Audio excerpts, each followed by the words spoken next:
Hello class 8, welcome to Zenith Guru fundamental. मैं हूं निकी पंडित and हम यहाँ पे कर रहे हैं साइंस का chapter number 6, that is pressure, wind, storm and cyclone, and we are on lecture number 2। So इस चैप्टर का लेक्चर नंबर 1 ऑलरेडी आ चुका है एंड आई होप कि आपने लेक्चर 1 देखा होगा। So let's continue with lecture number 2, but उससे पहले हमको ये पता होना चाहिए कि कहाँ तक हमने लेक्चर 1 में पढ़ लिया है, राइट? तो ये सारी की सारी चीजें तो देखो हम लेक्चर 1 में कर चुके हैं, ठीक है? कहाँ से हमें लेक्चर 2 में कंटिन्यू करना है? ओके, सो टैंक वाला हम पढ़ चुके हैं, यस, ये भी सब हम कर चुके हैं, ये भी हमने पढ़ लिया है, राइट? ओके, सो यहाँ से हमें अपना स्टार्ट करना है, ठीक है? This activity 6.2 let us find out, ठीक है? ओके, यहाँ से हमें कंटिन्यू करना है activity 6.2 let us find out, ठीक? अब देखो लास्ट टाइम हमने क्या देखा था कि जो पानी की टंकी होती है वो इतना हाइट पे क्यों रखा जाता है, इसका रीजन भी हमने एक्सपेरिमेंट से किया था, राइट? अब यहाँ पे हमसे लास्ट टाइम ना एक क्वेश्चन भी पूछा गया था लास्ट में कि क्या लिक्विड, ठीक है, हर एक डायरेक्शन में फोर्स एक्सर्ट करता है? So the answer is yes. अब उसी को हम समझेंगे एक्टिविटी के थ्रू, राइट? चलिए, so take a used plastic bottle and remove its cap, ठीक है? आपको प्लास्टिक बॉटल लेना है, उसका कैप जो है वो हटा देना है।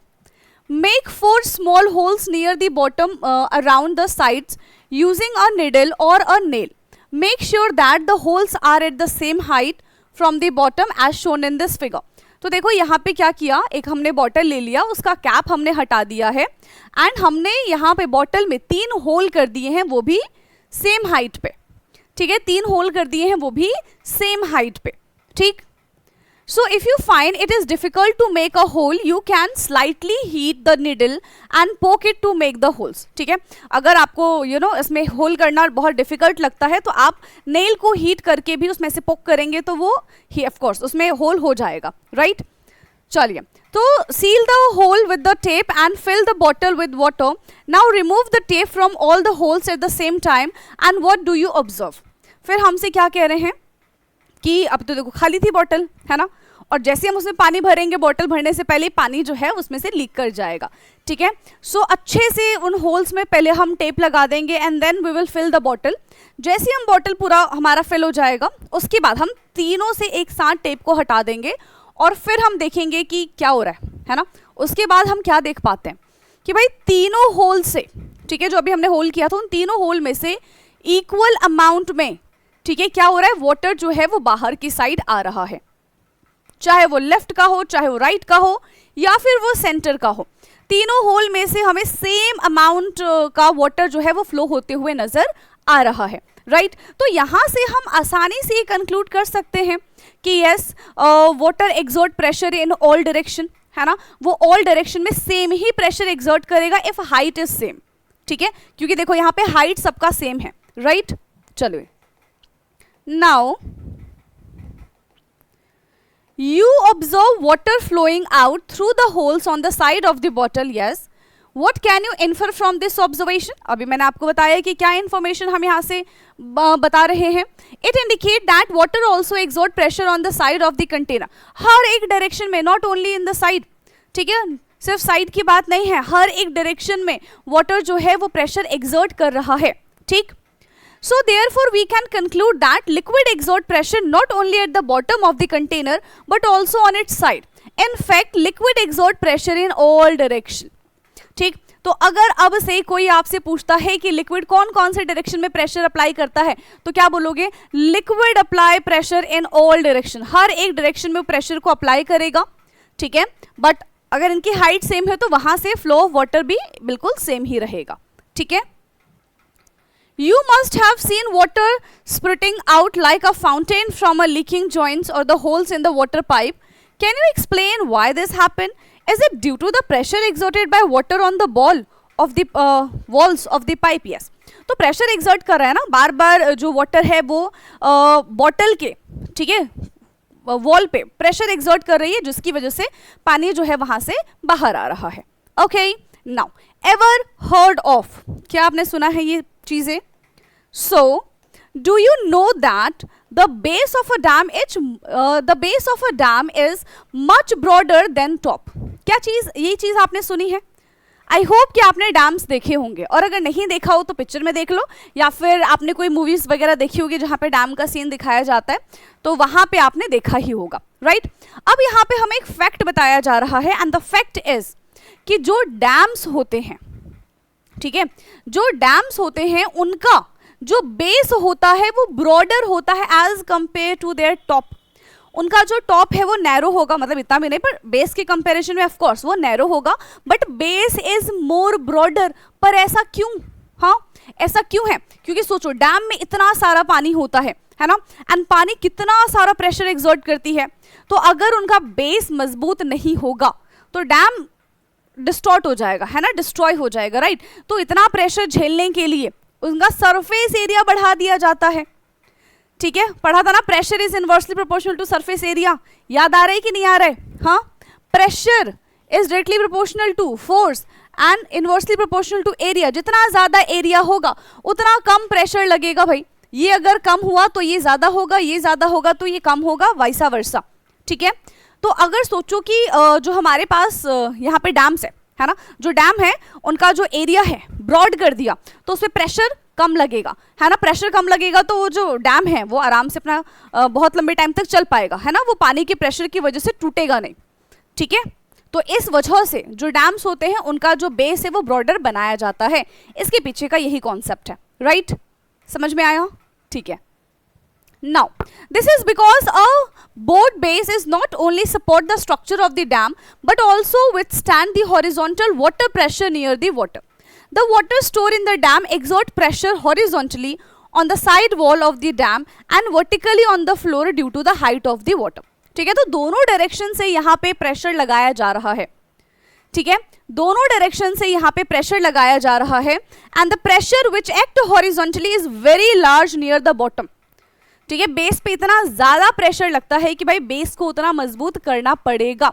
अगर हम चाहते हैं कि हमारा डैम जो है, ठीक है, वो वाटर को होल्ड कर सके काफी लंबे टाइम तक, तो ऑफ कोर्स उसका बेस हमको कैसे बनाना पड़ेगा बेटा? मजबूत बनाना पड़ेगा, ठीक है? Withstand and pressure, the base of the dam is made broader, and that's why जो डैम के बेसिस हैं वो ब्रॉडर बनाए जाते हैं। So I think कि now you know the concept, ठीक है? Let us now try to understand, ठीक है, क्या है यहाँ पे? Let us now try to understand if air also exert pressure. हाँ, एयर भी प्रेशर एक्सर्ट करती है। अब अभी हमने लिक्विड के बारे में पढ़ा, सो जिस तरीके से लिक्विड प्रेशर एक्सर्ट करती है एग्जैक्टली एयर भी प्रेशर एक्सर्ट करती है बेटा।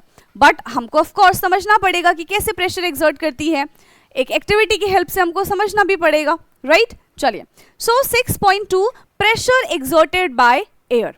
So you already know that air is all around us, है ना? ये तो हमको पता है कि भाई हमारे चारों तरफ जो है एयर ही एयर है। The envelope of air surrounding the earth is called atmosphere, ठीक है? तो एयर की एनवलप मतलब बहुत सारा हमारे पास एयर है, एंड इसी को मिला के क्या बनाया जाता है? इसी को मिला के हम कहते हैं कि yes, this is our surrounding. The atmospheric air contain nitrogen, oxygen, argon, carbon dioxide and other gases in small quantities. तो एयर में सिर्फ एक गैस तो होती नहीं है, एयर इज अ मिक्सचर, है ना? एयर कैसा है बेटा? एयर हमारा मिक्सचर है। अब मिक्सचर में तो काफी सारी चीजें यहाँ पे इन्वॉल्व होंगी, है ना? काफी सारे गैसेस इन्वॉल्व होंगे, डस्ट पार्टिकल भी इन्वॉल्व होंगे, वाटर के ड्रॉपलेट्स भी इन्वॉल्व होंगे, राइट? और इसी से पूरा हमारा सराउंडिंग बनता है।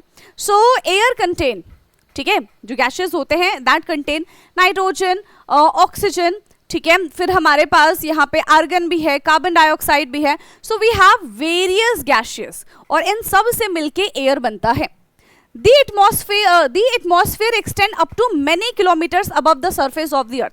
तो हमारा जो एटमॉस्फेयर है बहुत दूरों दूरों दूरों तक फैला हुआ है, ठीक है, बहुत दूर तक फैला हुआ है, right? Now let us find out if the atmosphere exert pressure by performing the following activity. तो एक एक्टिविटी की हेल्प से हमें आइडेंटिफाई करेंगे कि किस तरीके से, ठीक है, किस तरीके से जो यहाँ पे एयर है, ठीक है, वो प्रेशर एक्सर्ट करती है। ओके, नाउ देखो यहाँ पे समझाया गया है, ठीक है, अभी पढ़ेंगे ये क्या दिखा रहे हैं हमको। Activity 6.3 let us explore. Take a paper plate, invert it and attach to a stick as shown in this figure. आपको पेपर प्लेट लेना है ना, तो आसानी से आपको कहीं पे भी मिल जाएगा, घर में भी आपके रखा होगा। तो आप पहले वो पेपर प्लेट ले लो, पेपर प्लेट को इन्वर्ट कर दो, उसमें एक स्टिक लगा के उसको उससे अटैच कर दो। Take 2 identical sheet of chart paper about 70 centimetre into 50 centimetre, इतने का लेंथ ब्रेथ का आपको 2 चार्ट पेपर लेना है। Fold 1 sheet twice and make the hole in the centre, ठीक है, उसको ऐसे फोल्ड करके सेंटर से उसके होल कर दो। ठीक, अब क्या करना है, देखो इस तरीके से, ठीक है, सेंटर से इसके होल कर दिया और ये हमारे पास पेपर प्लेट और ये स्टिक पहली सी थी और होल करके हमने इसको इसमें ऐसे डाल दिया। The folded chart paper sheet big enough for the stick to come out, yes. Place the folded sheet on the top of the inverted paper plate as shown in this figure. तो जैसा इस picture में हमको दिख रहा है बिल्कुल वैसा ही हमको बना देना है। ठीक, now try to lift the paper plate covered with the folded sheet using a stick. क्या आप उसको उठा पाओगे? सोचो सोचो, देखिए दिखने में आसान लग रहा है कि हाँ यार पेपर प्लेट उठाना है, पेपर प्लेट कौन सी बड़ी बात है। करके देखो, हाँ करके देखो इसको। Observe how much effort is needed to lift it. और जब आप ये एक्टिविटी करोगे तब आपको लगेगा कि यस एक्चुअली यहाँ पे प्रेशर लग रहा है टू लिफ्ट दैट प्लेट। ठीक है, इसका मतलब क्या है कि उसने अपने सराउंडिंग से, ठीक है, वो एक क्या करता है पता है, वैक्यूम क्रिएट कर लेता है जिसकी वजह से पेपर जो है वो आसानी से ऊपर की तरफ नहीं उठ पाएगा। Now place the second unfolded chart paper sheet in the place of the folded sheet. Make a hole at the centre of this chart paper to the stick pass through. Cover the paper plate with the unfolded chart paper as shown in this figure. तो इसको अब हमारे पास जो दूसरा था और हमने इसका सरफेस एरिया बढ़ा दिया भाई, और हमने इसका सरफेस एरिया बढ़ा दिया। ठीक है, पहली बार तो हमने छोटा चार्ट पेपर रखा था, दूसरी बार हमने बड़ा सा चार्ट पेपर रख दिया है। ठीक है, lift the paper plate again and the feel the effort needed to doing so. Paper plate उठाने की कोशिश करनी है, ठीक है, और उसके बाद आपको ये देखना है, पेपर प्लेट आपने उठाया, ठीक है, अब आपको देखना है कि भाई पहले टाइम में आपने कितना वहां पे फोर्स लगाया था उसको पिक करने के लिए, सेकेंड टाइम आप कितना फोर्स यहाँ पे अप्लाई कर रहे हैं to pick that paper plate. In which case the lifting easier, ठीक है, in which case the lifting easier with the folded and unfolded chart paper. रुको भाई पेन, हाँ, in which case it is lifting easier with the folded or unfolded chart paper covering the paper plate। तो किस case में paper को उठाना हमारे लिए आसान था एंड किस केस में पेपर को उठाना हमारे लिए डिफिकल्ट था? यस, बता पाओगे? यस, क्या आप ये दो चीज बता पाएंगे बेटा? देखो, अच्छा आप एक काम करना, ये वाली एक्टिविटी ना आप एक बार घर पे जरूर परफॉर्म करके देखना और मुझे कमेंट में बताना कि जो हमारे बुक में लिखा है क्या वो चीज करेक्ट है, क्या सेम चीज आपने फील की है या फिर आपका ऑब्जर्वेशन कुछ अलग रहा है। ठीक है, so you would have observe that more effort is needed to lift the paper plate when it is covered with the unfolded chart paper. क्यों भाई? क्योंकि इसका सरफेस एरिया ज्यादा, देखो ऊपर वाले में फोल्डेड था, यहाँ पे ये वाला हमारा कैसा था? अनफोल्डेड है। ठीक है, when we cover the paper plate with unfolded chart paper the area of covering sheet increase। yes, देखो एरिया इसका इंक्रीज हो गया है। the effort needed to lift the paper plate increase। notice that the weight of the covering sheet has not changed। weight में कोई फर्क नहीं है। what can you infer from this? तो देखो सरफेस एरिया वाला केस है जो मैंने भी आपको फॉर्मूला बताया था। ठीक है, pressure is equal to force upon area. तो अगर एरिया ज्यादा है तो प्रेशर कम लग रहा होगा उस पर, है ना। अगर एरिया ज्यादा है तो प्रेशर कम लग रहा होगा, अगर एरिया कम है तो प्रेशर ज्यादा लगेगा। ठीक है, so we can infer from this observation that air exert force on the covering sheet which make it difficult to lift the paper plate। moreover this force increase with increasing the area covering sheet। जितना, अब देखो जितना ज्यादा हम इसका surface area बढ़ाते चले जाएंगे उतना ही डिफिकल्ट हमारे लिए हो जाएगा उस पेपर प्लेट को उठाना। ठीक है, समझ में आ रही? क्योंकि वो उतना ज्यादा क्या करेगा, वो प्रेशर एक्सर्ट करेगा। ठीक है, यहाँ पे एयर जो है वो क्या कर रहा है, वो प्रेशर एक्सर्ट कर रहा है, एक डायरेक्शन में नहीं सारे डायरेक्शन में वो प्रेशर एक्सर्ट करता है। ठीक, so it means that the air is exerting a pressure on the paper plate which increase the area of the sheet covering it increases। ठीक है, तो यहाँ पे जो पेपर प्लेट है वो क्या कर रहा है, वो प्रेशर एक्सर्ट कर रहा है, एयर जो है वो प्रेशर एक्सर्ट कर रहा है हर एक डायरेक्शन में। As force per unit area is pressure, we can conclude that air exert pressure on the paper sheet. In fact, air exert pressure in the all object in all direction, we can say. The pressure exerted by air is known as, ठीक है, उसको हम atmospheric pressure कहते हैं. Air के द्वारा लगाया हुआ प्रेशर, ठीक है, एयर के द्वारा लगाया हुआ प्रेशर क्या कहलाता है? एटमॉस्फेरिक प्रेशर कहलाता है. ठीक है, एयर के द्वारा लगाया हुआ प्रेशर एटमॉस्फेरिक प्रेशर कहलाता है. You must have experience that when you blow air into a balloon, है ना, ऐसे बलून फुलाते हो ना, जैसे यहाँ पे बच्ची जो है वो कर रही है, करते हो ना, हाँ, अपने बर्थडे पे करते होंगे, है ना. आज ही सारे बलून हम फुला देंगे, है ना, आज ही पूरा अपना जोश दिखा देंगे कि यस हमारे अंदर भी ताकत है ना, पूरे कमरे को सजाना होगा. वहीं अगर ऐसे किसी भी डेज में मम्मी बोलते कि काम करने के लिए नहीं, हम तो थक जाते हैं, है ना, हमारे अंदर तो ताकत ही नहीं है, राइट, यही करते हो तुम लोग. हाँ, so you must have experience that when you blow air into a balloon it get inflate, है ना, जैसे आप बलून में से फूंक मारते हो तो बलून क्या होता है, आपकी जो एयर है, ठीक है, उसमें आपने जो एयर ब्लो किया है उसकी वजह से उसका साइज जो है वो बड़ा हो जाता है. So why? This is because the air being filled inside the balloon exert pressure on the wall of the balloon, है ना, क्योंकि अब देखो गैस उसके अंदर चली गई है. अब गैस की खासियत क्या है? वो एक जगह रुक नहीं सकता.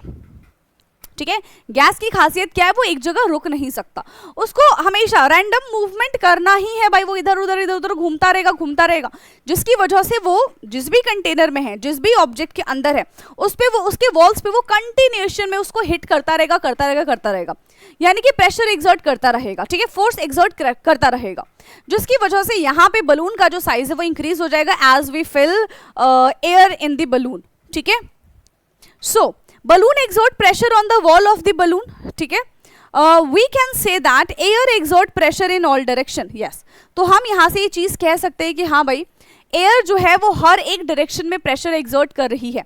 ठीक है, एयर जो है बेटा वो हर एक डायरेक्शन में प्रेशर एक्सर्ट कर रही है. So that is why the balloon expand in all direction. इसी वजह से बलून जो है वो सारे डायरेक्शन में इक्वल प्रेशर उसने एक्सर्ट किया है.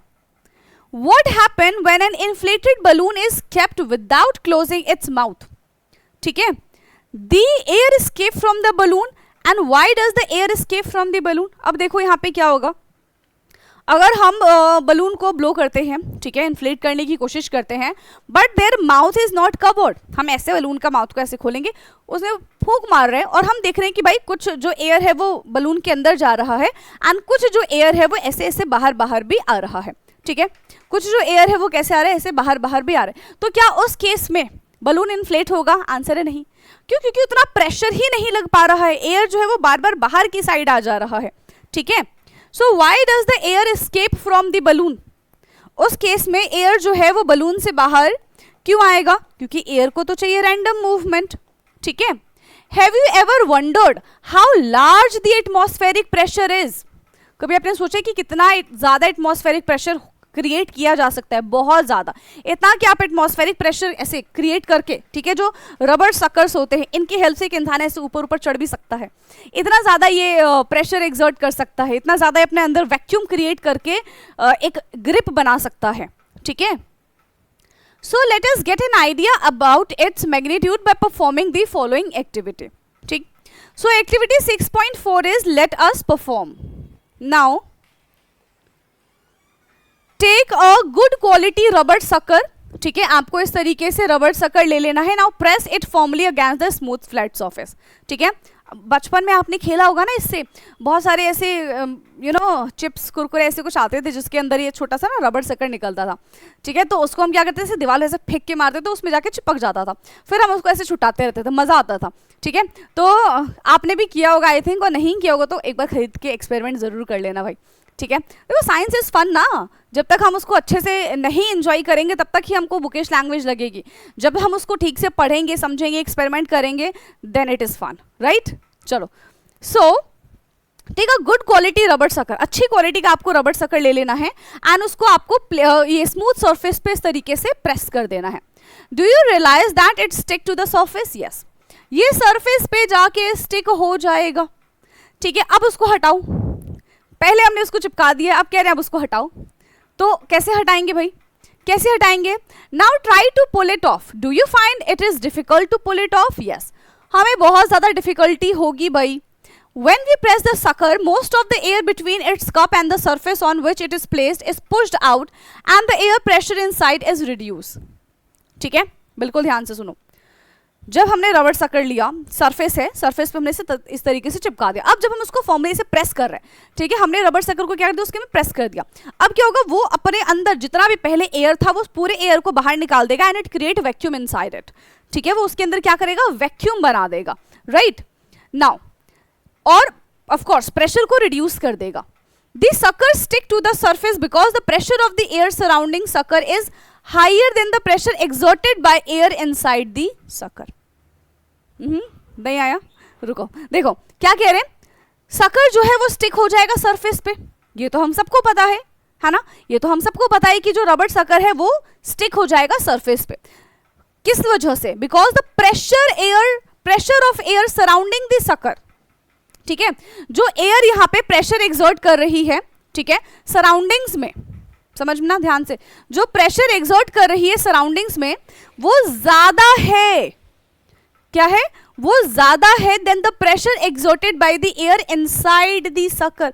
यानी कि बाहर का प्रेशर ज्यादा है और सकर के अंदर का प्रेशर कम है. ठीक, बाहर का प्रेशर ज्यादा है और अंदर का प्रेशर यहाँ पे कम है.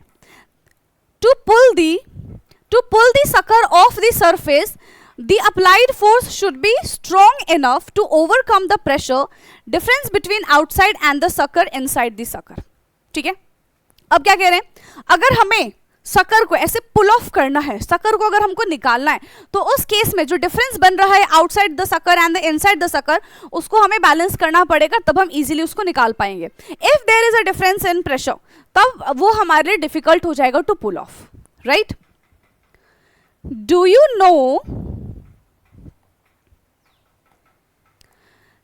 know how large the atmospheric pressure is? क्या आपको पता है कि कितना ज्यादा atmospheric pressure होता है? The force exerted by atmospheric air column over an area 15 centimeter into 15 centimeter is nearly equal to the force of gravity on an object mass this. अगर किसी ऑब्जेक्ट का मास 225 kg है और वो जितना फोर्स एक्सर्ट करेगा टुवर्ड्स द ग्रेविटी बहुत ज्यादा होगा, है ना, उतना ही एरिया, उतना ही प्रेशर, इतने एरिया का जो हमारे पास सब्सटेंस है वो प्रोड्यूस करेगा. The reason we are not crushed under this weight is that. सोचो, हमारे ऊपर इतना प्रेशर लग रहा है, हर जगह से हमारे ऊपर प्रेशर लग रहा है. घर वाले प्रेशर की बात नहीं कर रही हूँ कि भाई पढ़ाई की प्रेशर हो रहा है, आपको पीयर प्रेशर हो रहा है ना, आपसे अभी कोई काम नहीं हो पा रहा है, आपको उसका प्रेशर हो जा रहा है. उस प्रेशर के बारे में हम कभी और बात करेंगे. ठीक है, अभी किस प्रेशर के बारे में बात करें?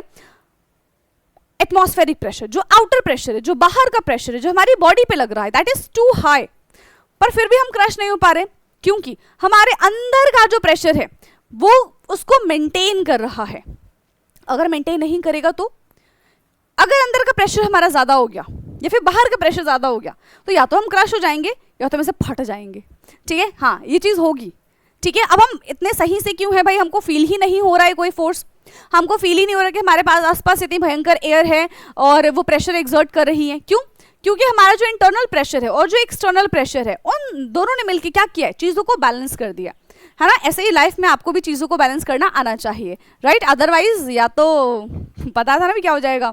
ठीक है, तो क्रश हो जाओगे तो बर्स्ट हो जाओगे. Right, so this balance the pressure exerted from outside, the pressure inside our body is caused by the movement of the fluid and the gases and tissues and the organ of the body. तो जो हमारे internal pressure है that is equal to the external pressure, that's why हमें ऐसा कुछ भी feel नहीं होता है. okay? ठीक है, चलो a step further. चलिए भाई, the SI unit of pressure is Newton per meter square और the unit is Pascal, है ना. प्रेशर का यूनिट हमारा क्या होता है, पास्कल होता है, या तो हम इसको न्यूटन पर मीटर स्क्वायर भी बोलते हैं. ठीक है, however the practical unit of the air pressure is millibar which is equal to the 100 Pascal. So 1 millibar is equal to 100 Pascal. Air pressure is also expressed in hectopascal which is equal to the 100 Pascal. ठीक है, hectopascal है और यहाँ पे मिली बार है, pascal है, Newton पर metre square है, तो ये सारी की सारी हमारी प्रेशर की यूनिट होगी. ठीक, नाउ 6.3 प्रेशर ऑफ विंड। चलिए भाई, अब हम विंड के प्रेशर के बारे में भी बात कर लेते हैं। You must have notice that on some day, ठीक है, you must have notice that on some day the wind blow strongly. हाँ, कभी कभी ऐसा होता है, बहुत ऐसे आंधी तूफान आ जाती है भाई, है ना, कभी कभी ऐसा होता है ना कि बहुत ज्यादा आंधी तूफान आ जाती है, कभी कभी इतनी गर्मी होती है कि हवाएं नहीं चल रही होती है, तो ऐसा होता है, ठीक है। Where as on other day, ठीक है, it is calm. Sometime wind becomes so strong that is cause damage to the life and the property. होता है ना, जब आंधी तूफान आ जाता है वो घर को उड़ा के लेके चला जाता है, ठीक है, जो छोटे छोटे से घर होते हैं जो इतने स्ट्रांग नहीं होते, उस पूरे घर को उड़ा के लेके चला जाएगा, है ना, तो ऐसा होता है, और जान माल का भी खतरा होता है उस टाइम पे। तो so you must have seen that when an inflated balloon is kept without closing its mouth the air from the balloon escape. Recall that when there is a puncture in the bicycle tube, the air escape and the tube collapse. In both the cases, does the air move from the higher pressure region to the lower pressure region? हाँ, higher से lower की तरफ move हुआ है, ठीक है। जब हम बात करते हैं इन्फ्लेटेड बलून के बारे में, भाई उसके अंदर एयर है, जैसे हम उसका माउथ ओपन करेंगे तो ज़्यादा एयर से, मतलब ऑफ कोर्स कम एरिया में बहुत सारा एयर है वो, है ना, हमारे एटमॉस्फेयर में बहुत ज़्यादा एरिया है, तो उससे अगर कंपेयर करेंगे तो डिफरेंस हमको देखने के लिए मिलेगा। तो जैसे ही हमने इन्फ्लेटेड बलून का ऐसे माउथ ओपन किया, उसका सारा एयर जो है वो बाहर चला जाएगा, यानी कि हाइयर रीजन से लोअर रीजन में ट्रैवल हो गया। ऐसे ही अगर हम टायर पंचर के बारे में बात करते हैं, तो टायर के अंदर जो गैस भरी होती है, जब हम बोलते हैं पंचर हो गया, यानी कि यहाँ पे भी एयर का मूवमेंट हुआ है from higher region to the pressure of the lower region, ठीक है। तो यहाँ पे एयर का इस तरीके से मूवमेंट हमको देखने के लिए मिलता है। Now does the difference in air pressure have anything to do with the formation of wind? Yes, हाँ हाँ हाँ है, ठीक है। Does the difference in the air pressure have anything to do with the formation of wind? Yes. How do wind form? अब देखो wind किस तरीके से फॉर्म होता है, ठीक है, विंड यहाँ पे किस तरीके से फॉर्म होता है। Let us find out from the following activity. तो उस एक्टिविटी की हेल्प से हम समझते हैं। Now activity 6.5 is let us observe. अब देखो यहाँ पे हमारे पास दो बलून है, ठीक है, और बीच में हमने क्या लगा दिया भाई, इस तरीके से हमने एक छोटा सा स्ट्रॉ लगा दिया, ठीक है। Take two similar balloon made up of thin rubber and drinkable straw. दो बलून लेना है, ड्रिंकेबल स्ट्रॉ लेना है। Insert one end of the straw with one balloon and secure it with the rubber band और the thread. तो balloon के mouth को हमें स्ट्रॉ से इस तरीके से हम बांध देंगे, ठीक है। Now inflate the second balloon and hold it mouth with your finger so that air does not escape. और दूसरे वाले बलून को हमें ब्लो करना है, इन्फ्लेट करना है, ठीक है। Now insert the free end of the straw into the neck of the inflate balloon and secure it with the rubber band or thread. Make sure that air does not leak from the balloon as the straw is inserted in it. अब देखो, एक balloon को हमने ऐसे ही लगा दिया था, दूसरे बलून को हमने इन्फ्लेट किया और फिर हमने स्ट्रॉ के साथ उसको भी टाई अप कर दिया, ठीक है। अच्छे से हमने उसको क्या कर दिया बेटा, सिक्योर कर दिया। Now you have one end of a straw inside the inflated balloon and the other end inside the uninflated balloon as shown in this figure. तो एक हमारा इन्फ्लेट था, एक हमारा अनइन्फ्लेटेड था। अब क्या होगा, जहां पे ज्यादा एयर थी वहां से मूव करेगा कम रीजन वाले एयर की तरफ, ठीक है। So predict what would happen to the balloon. Already बता दिए कि क्या होगा, जहां पे एयर ज्यादा था वहां से मूव करेगा, जहां पे एयर कम है उधर की साइड, ठीक है। Now observe what happened to both the balloon. Did it happen as predicted? Yes. और ये मूवमेंट तब तक होता रहेगा, ठीक है। ये मूवमेंट कब तक होता रहेगा बेटा, ये मूवमेंट तब तक होता रहेगा जब तक दोनों के पास एयर का जो हम बोल सकते हैं कि अमाउंट है वो इक्वल ना हो जाए, दोनों का प्रेशर इक्वल ना हो जाए, तब तक यहाँ पे मूवमेंट हमको देखने के लिए मिलेगा। Do you observe any change in the size of the balloon? Write down your observation. तो जो इन्फ्लेटेड बलून था उसका साइज डिक्रीज हो जाता है एंड जो अनइन्फ्लेटेड बलून था उसका साइज इंक्रीज हो जाता है, ठीक है। सो यहाँ पे हम क्या लिख सकते हैं, inflated balloon size decrease and uninflated, ठीक है, बलून, ठीक है, अनइन्फ्लेटेड बलून साइज इंक्रीजेस, ठीक है। इन्फ्लेटेड का साइज डिक्रीज हो जाता है और अनइन्फ्लेटेड बलून का साइज इंक्रीज हो जाता है। Clear? Now What can be the reason for the change in the size of the balloon? अभी बता दिया कि क्या रीजन हो सकता है to maintain the air pressure, है ना, दोनों साइड हमको एयर प्रेशर मेंटेन करना है. The air pressure in the inflated balloon is higher than that of the uninflated balloon. As a result, some air move from inflated balloon to the uninflated balloon, resulting the changing in the size of both the balloon, है ना. तो यहाँ पे air कहाँ से कहाँ की तरफ मूव कर रही है, इन्फ्लेटेड बलून से अनइन्फ्लेटेड बलून की तरफ मूव कर रही है. Do you notice that after some time both the balloon attained almost the same size of the flow and air stop? जब दोनों side equal amount of air हो जाएगा तो बलून जो है, मतलब बलून का जो एयर है वो अपने आप मूवमेंट करना बंद कर देगा. Why does the air flow stop? क्योंकि अब तो दोनों का रीजन जो है वो बराबर हो गया, इक्वल हो गया. और मूवमेंट कब होता, higher concentration to lower concentration, और we can say higher region to lower region. But अब यहाँ पे कोई हायर नहीं है, कोई लोअर नहीं है, दोनों के दोनों बराबर है, इस वजह से मूवमेंट नहीं होगा. ठीक है. Now so okay, the flow of air continue till the air pressure in the inflated balloon is higher than the air pressure in the uninflated balloon. The air flow stop when the pressure in both the balloon become equal. At this stage, both balloon are almost of the same size. Thus, we can conclude that air move from region of higher pressure to the region of the lower pressure. और यहाँ से हम ये चीज बोल सकते हैं कि एयर जो है वो हायर प्रेशर से किस तरफ मूव कर रही है, लोअर प्रेशर की तरफ मूव कर रही है. और जब दोनों बराबर हो जाएंगे, दोनों साइड प्रेशर बराबर हो जाएगा तो मूवमेंट भी स्टॉप हो जाएगा. ठीक. Now you can relate this conclusion to the direction of the sea breeze and the land breeze, जो कि हमने पढ़ा था, ठीक है, 7th क्लास में, which you studied in the curiosity grade 7. As land get heated faster than the water during the day. तो sea bridge में क्या होता है कि लैंड का जो ऊपर का एयर है वो बहुत जल्दी गर्म हो जाता है as compare to water. Night के टाइम पे क्या होता है कि लैंड के ऊपर की जो एयर है वो बहुत जल्दी कूल हो जाती है एज कंपेयर टू वाटर. ठीक है, क्लियर. उसको हम एक होता है हमारा सी ब्रीज, एक होता है हमारा लैंड ब्रीज. तो नाइट वाला लैंड ब्रीज और डे वाला सी ब्रीज. ठीक है. एयर अबव द लैंड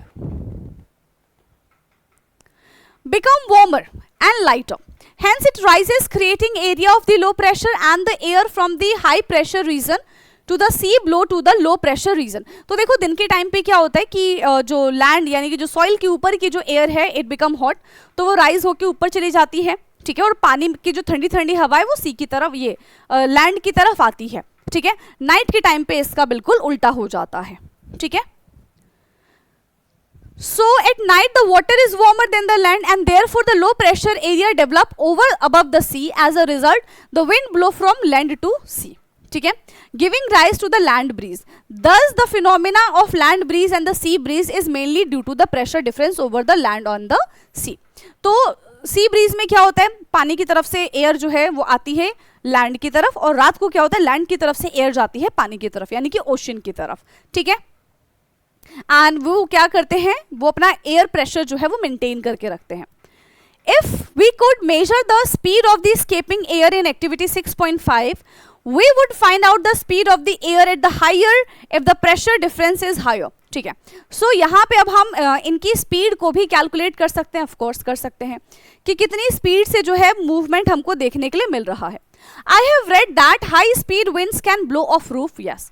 जब बहुत तेज आंधी तूफान चलेगा तो उस केस में घर की छतें भी उड़ जाती हैं. I wondered how. तो सोच के बताना कि भाई ऐसा कैसे होता है, क्योंकि यहां से तो हम अपने नेक्स्ट क्लास में पढ़ेंगे. ठीक है, यहां से हम अपने नेक्स्ट क्लास में पढ़ेंगे, उससे पहले का आप मुझे सोच के बता दोगे. राइट. क्लियर है? क्लियर, जल्दी बताओ. ठीक है. नाउ अब एक बात मुझे और बताओगे क्या? हाँ चलो, इसमें स्पीड ऑफ लाइट अभी नहीं पूछ रही, मैं बाद में पूछूंगी. बस मुझे इतना बता देना कि ऐसा क्यों होता है. आपको क्या लगता है, बिना बुक पढ़े, जो आपकी प्रायर नॉलेज है उसके बेस पे आपको आंसर बताना है कि आपको ऐसा क्यों लगता है. ठीक है, कमेंट सेक्शन में जरूर बताना. और इससे पहले का जो मैंने क्वेश्चन पूछा था वो भी मुझे उसका आंसर चाहिए. ओके, सो आज की क्लास को बेटा हम यहीं पे करेंगे ओवर, एंड बाकी का discussion we will do in our next class. तब तक के लिए पढ़ते रहिए. कोई भी डाउट होता है तो कमेंट सेक्शन में कमेंट जरूर करिएगा. ठीक है. ओके, सो बाय बाय, टेक केयर.